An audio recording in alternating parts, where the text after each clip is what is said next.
Hey, what is up guys? It's your boy Speed here, and today I want to talk about 4 myths that exist in the Dota community and cause people to just be bad at the game. More than ever, I've been watching Twitch. Recently I've started streaming, and therefore I've been watching other streamers to kind of get a vibe of how to stream. And you might be like, Speed, how is this related to Dota myths? The reason why it's related is the more and more I read Twitch chat, the more I get ideas for videos. It's actually been incredible. And so today I've compiled 4 things that people have either argued for on Twitch that I strongly disagree with, or ideas that have simply just popped into my head. By the way guys, if you want to become absolutely broken, well, what you need to do is sign up to the gameleap website down below right now. The reason why you should do that is because every single day we post a new video there. Content that you simply just will never get on YouTube, we post every single day to the website. It's really top tier stuff. I'm very proud of what I make over there. We also have other creators, many of my great friends who are top tier Dota players, creating guides about different heroes, different roles, different items, skill builds, talent builds, everything you need to know to get to the next rank. So if you feel a little bit lost, you're a little bit stuck, click the link down below. I'll see you guys there. And now let's get into the video. All right, so the first one, this is the one I'm most passionate about. Specifically, the reason why I'm passionate about it is I think even after most people hear this, they won't actually be able to apply it. That sounds weird, right? It's like, what? They can hear it and understand what you're saying and not apply it. Yes, that's exactly what I'm saying, okay? So here's the general premise.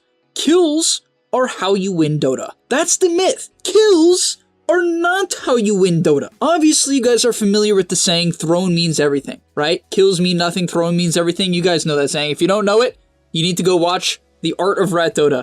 Best YouTube video of all time. But on that note, what do I mean by this? I want to give you an example of the laning stage specifically. The reason why this popped up into my head for a myth that exists is because I was watching a Leslav stream. He's an offlane player in North America, and he had the opportunity to dive in a 100 HP carry hero, okay? This was like 5-6 minutes into the game. His Spear Breaker, his position for Spear Breaker, was also charging. He's playing CK at the time. CK is a hero that has very high movement speed, very good chase capabilities, and often can catch up to most heroes. And yet, he decided to not dive. He specifically said in the mic, don't dive, don't dive, don't dive. And of course, as you would expect, Twitch chat said, well, what do you think they said? They said, pussy, why didn't you dive? Something along those lines. That was probably actually almost exactly what it was. And of course, I know that could be a joke, but the thing is, there's, truth behind all jokes. That guy probably was like, yeah, why didn't you dive him? You probably could have killed him. The thing was, okay, here's the math, guys. This is where things get really cool, all right? A creep wave, this is at level 1, okay? At level 1, a creep wave is worth about 160 gold and 240 XP. Okay? That is what a creep wave is approximately worth. Solo killing, keep in mind, this is solo killing, considering most kills early game are not solo kills. It's even worse than what you're about to hear, but alright, let's go over the solo kill. A solo kill onto a level 1 axe is about 150 gold and 100 XP. Obviously, First Blood is a little bit different. First Blood actually is worth diving a lot of the time for.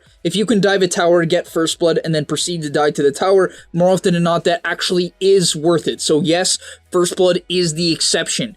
But if it's not First Blood, the kill is 150 gold and 100 XP.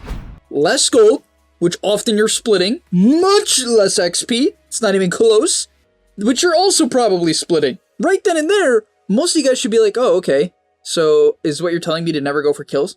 Of course, that's not what I'm telling you. What I'm trying to tell you guys is if you want to become good at Dota, what you have to do is a risk reward for the kill every single time you're about to go for a kill. And I know that sounds complex, but it's not. All you have to do is say, okay, if I dive this carry, is it going to cause me to lose 500, 600 HP, have to buy a salve, a mango, and a stick, and potentially give up farming the next creep wave because the enemy carry is going to respawn, TP in with full resources, and bully me off the next wave. If that's the case, you shouldn't go for a kill. People literally throw their lanes. They straight up throw their lanes going for kills because they will be, let's say, a 700 HP CK to an 100 HP Medusa. They'll go for a dive. They'll get the kill. They'll get a little bit of gold, which doesn't do that much. A little bit of XP, okay. They'll go back to the lane. They're 100 HP. No regen, the Medusa comes back, and they can't farm. All of a sudden, they lose the lane, they have like 20 CS in minute 8, they're 1-0, like literally they have no deaths, but they have a kill, and yet they are way behind. And then it's like, they're like, oh, and then, you know, they lose the game and they're like, what happened? What happened? Think about it, guys. Please think about it. On top of that, I'd like to go even further, right? I really want to exemplify this before I move on to the next point. If you did not kill the Dusa in the scenario I just gave, what would happen? She would miss, let's say, 2 or 3 waves, assuming she has to wait for a courier or a salve. She would potentially miss 2 or 3 waves, even if the support does have a salve and a clarity for her. She would miss a wave, which is 160 gold, 248 XP. It could be double that or triple that in some scenarios if the player isn't that good. So the lower you go in MMR, the better what I'm telling you gets. This is not some high MMR strategy. This gets better the lower you go. And so they will have to spend 110 gold on a salve, 70 gold on a mango. Maybe not, but like, let's say 110 gold on a salve, which is basically a wave. They'll miss a wave. That's 270 gold now. They'll miss a shit ton of XP. And on top of that, you can control the lane. You can pull creep aggro onto your range creep, which will push the lane back into your tower. You can aggro deny, which will push the lane back into your tower. You can literally spend the same time diving to set up an opportunity, a situation where you gain 500 and 500 XP just from doing that. Like in terms of difference between you and the enemy carry. It's that drastic. Most players, they'll hear this, they'll kind of get what I'm saying, but they'll completely disregard it. They'll continue to dive and throw away advantages, going for stupid kills, and when they just don't have to. Alright, heading into the second point. I know I spent a long time on that first point. I'll try to keep the other ones a little bit more brief. But the second point, this is, you know, funny. I was watching a bunch of Leslo stream. I really enjoy him because I'm also largely an off-lane player. And he's playing Riki, and he had Meteor Hammer Octarine, which is pretty standard. This is offlane Riki, like Meteor Hammer Sleep Dart build, and that's pretty standard. Now, the enemy team had a PL. So what do you guys think? What do you think Twitch chat recommended that he buys? Okay, what items? Because he had to buy another item, right? What do you think they said that he should buy? What did they say? What should he buy? The recommendations to counter PL were Maelstrom, Battle Fury, Radiance, and you might be thinking to yourself, yeah. Speed, that sounds kind of reasonable. It sounds pretty good. It is pretty fine.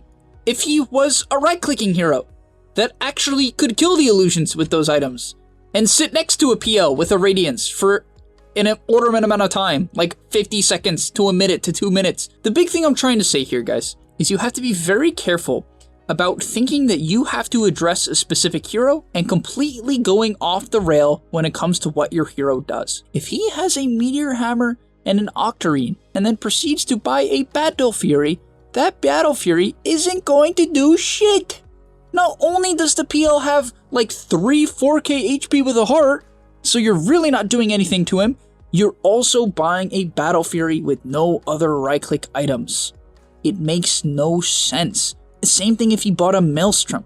Even if he didn't, let's go back a step, because I know a lot of people might be thinking now like, oh, but maybe he shouldn't have gone the Meteor Hammer Octarine Sleeping Dart build in the first place, right? Because he's against a PL. It's not always your job to counter the enemy carry. People think that in Dota, the carry is what determines the outcome of the game. Of course, it largely can. Of course. It's not a completely irrational thing to think, but there's 4 other heroes. There's 4 other heroes, and sometimes your hero is just bad. It's just bad against the enemy carry, and items will not solve the problem. If you pick Slark in the PL, you're probably not going to be the one solo killing the PL in the late game, no matter what item you buy. You're just not going to. If you're playing Beastmaster, you're probably not going to solo kill the 1,000,000 HP armor Heart Butterfly Naga in the late game, regardless of what you buy. So instead of trying to directly address the most threatening hero on the enemy team, find a way to kill their teammates so that then your counters or potential counters can actually address them without getting chain stunned or slowed. So what do you think he ended up buying? He ended up buying Yasha, which he even said was not that good, but what he thought he should buy is a Nullifier. Why would he buy Nullifier against PL? The answer is, he wasn't buying it for PL. He was buying it to kill the other teammates, to mess with the other people, because that's what that Riki build can do, and you want to push that and fulfill your role. Otherwise, you end up going off the rail, targeting a PL that you don't even do anything to. Smokescreen is the PL answer, if anything. You would go on a PL, which you shouldn't even go on in the first place, instead of solo killing a Bane or something like that, which would also have a stupid amount of impact when it comes to killing the PL later down the line.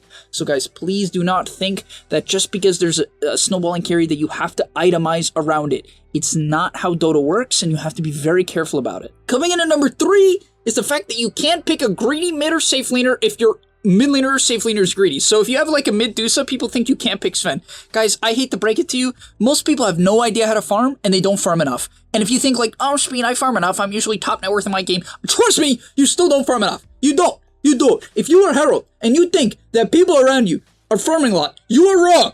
If you are Guardian and you think people are farming enough, you are wrong. If you are Divine and you think people are farming enough, you're wrong. If you are Immortal and you think people are farming enough, you're probably wrong. People don't farm enough or efficiently, okay? You might be saying, oh, Speed, but my teammates, all they do is farm.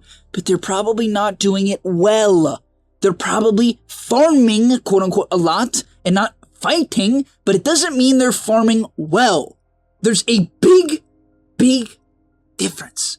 So if you think the reason why you had no farm on your Sven is because you had a Tinker, you're somewhat right. You're somewhat right. Yeah, you probably are somewhat right, because Tinker doesn't make that much space, and he soaks up farm. But the reality is, you also probably were really inefficient, you sucked ass in lane, and as a result, you fell behind and didn't push in the right waves, you didn't split push properly, you backed when you should have kept going, you forgot to farm a camp, you forgot to stack a camp, you got picked off because you weren't watching the minimap. There is literally a million factors, and I know you might be saying, how does that kind of relate to you can't pick a greedy mid safe if you already have one? The thing is, people, I hear that all the time. It's like, our team's too greedy. Yes, your team for professional Dota is probably way too greedy, but even in professional Dota, you'll see greedy stuff sometimes, and it will work. I just watched a game where they had like Luna, Venge offlane, and like Shadow Fiend mid lane. 3 heroes that need to farm. You know who won the game? They did! They won the game! There's farm on the map.